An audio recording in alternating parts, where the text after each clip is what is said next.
చందు ఆత్మహత్య చేసుకున్నారు అంటూ రకరకాలుగా వార్తలు బయటకు వస్తున్నటువంటి నేపథ్యంలో అసలు చందు మరణానికి కారణాలేంటి, నిజంగా ఆ నలుగురికి చందు మరణానికి సంబంధం ఉందా, ఒకవేళ సంబంధం ఉంటే ఆ నలుగురు ఎవరు, ఆ నలుగురు ఏం చేశారు, ఆ నలుగురు వల్లే చందు ఎందుకు ఆత్మహత్య చేసుకున్నాడు అనే అంశాలకు సంబంధించి మనతో మాట్లాడేందుకు ప్రముఖ సినీ రాజకీయ విశ్లేషకులు జగదేవ్ గారు మనతో ఉన్నారు. ఆయనతో మాట్లాడదాం. జగదేవ్ గారు నమస్తే అండి. నమస్తే అండి. జగదేవ్ గారు, ప్రముఖ సీరియల్ నటుడు చందు చనిపోవడానికి కారణం ఆ నలుగురని, ఆ నలుగురి ప్రవర్తన వల్లే చందు చనిపోవాల్సి వచ్చింది, ఆత్మహత్య చేసుకోవాల్సి వచ్చింది అంటూ రకరకాల వార్తలు ఇప్పుడు సోషల్ మీడియా వేదికగా చక్కర్లు కొడుతూ ఉన్న నేపథ్యంలో అసలు చందు మరణానికి కారణం ఏంటి, చందు మరణానికి ఆ నలుగురికి సంబంధం ఏంటి అంటే ఏం చెప్తారు?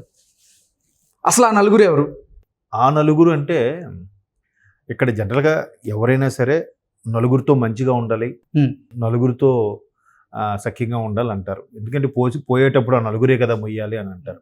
అంటే ఇక్కడ నలుగురు అంటే బంధువులు అవ్వచ్చు, మిత్రులు అవ్వచ్చు, ఇంకెవరైనా అవ్వచ్చు, చెప్దాం అది కూడా. అంటే జనరల్గా చందు గారి అంశం ఎంత హైలైట్ అవ్వడానికి, సోషల్ మీడియాలో ఎంత ప్రాచుర్యం పొందడానికి కారణం కూడా ఇవాళ రేపు జనాలకు ఎలా ఉందంటే సెలబ్రిటీస్ అంశం అంటే మరీ ఇంట్రెస్ట్, అది పక్కన పెట్టండి.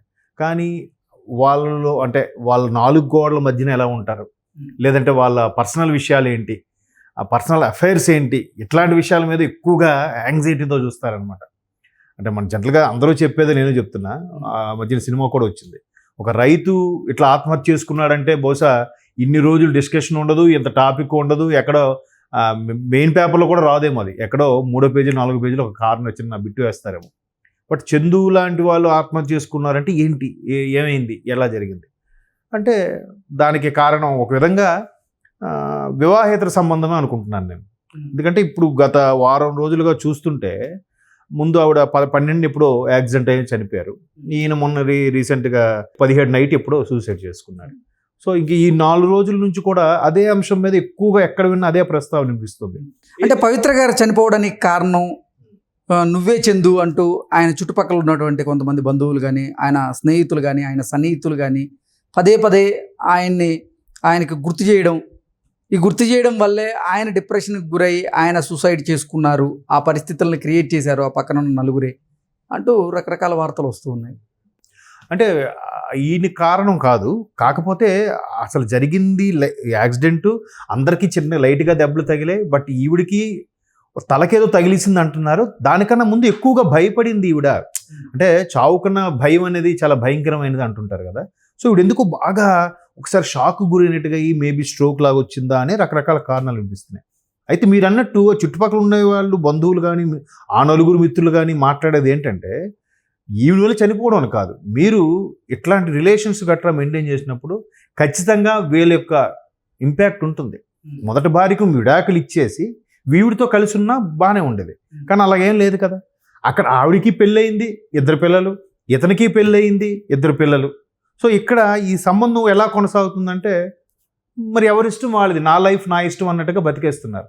బట్ ఇటువైపు ఇక ఈ ఆడ మనిషి తాలూకా ఉసురు అనేది చాలా ఇబ్బందికర పరిస్థితిలో ఉంటుంది కదా. ఈమెకి 2 పిల్లలు ఉన్నారు, చందు గారి మొదటి భార్యకి 2 పిల్లలు ఉన్నప్పుడు వాళ్ళు ఎలా గెటిన్ అవుతారు, వాళ్ళు నలుగురిలో ఎలా తిరుగుతారు, వాళ్ళు ఏమని పైగా సెలబ్రిటీస్ పిల్లలు అనేసరికి రేపొద్దు స్కూల్లో పిల్లలకు కూడా వీళ్ళ నాన్నే రావాడు, లేదా వీళ్ళ నాన్నే రావాడు అలా చేసింది అన్నట్టు మాట్లాడుకుంటారు.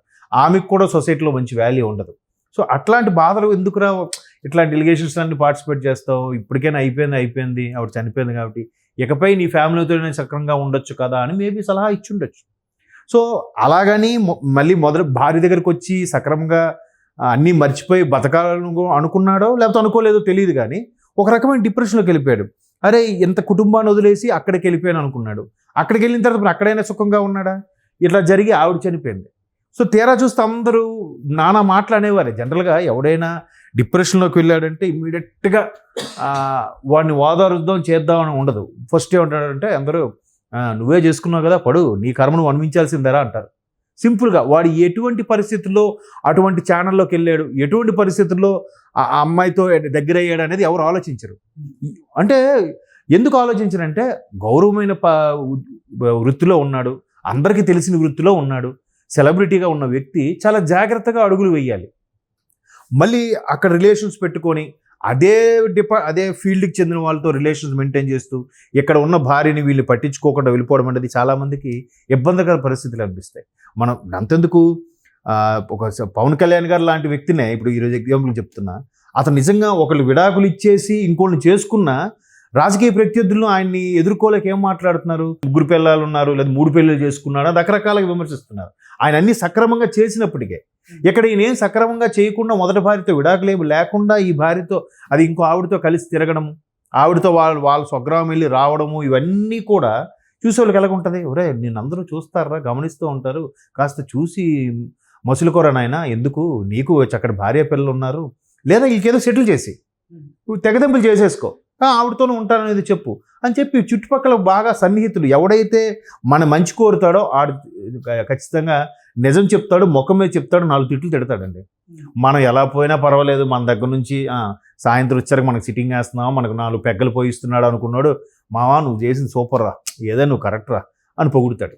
మనం బాగుపడాలని ఎవడైతే అనుకుంటాడో వాడు మాత్రమే ముఖం మీద చెప్తాడు, నువ్వు చేసేది కరెక్ట్ కాదురా, నీకు భార్య పిల్లలు ఉన్నారు, వాళ్ళకి ఏదో లేదా తెగదెంపులు చేసుకో, లేదా వాళ్ళకి కూడా సక్రమంగా చూసుకో, అప్పుడు ఈవిడితో వెళ్ళు అని 4 రకాలుగా చెప్తారు. అలా చెప్పినప్పుడు ఏమవుతుందంటే, అమ్మ నేను దాంతో తిరుగుతున్నాను, ఇటు కడుపు మంటరా, ఇటు జలస్ అందుకే ఫీల్ అవుతున్నాడు అన్నట్టే అలా అనుకుంటాడు. కానీ నిజమే కదా, వీడు చెప్పేది నా మంచి కోసమే కదా అని అనుకోరు.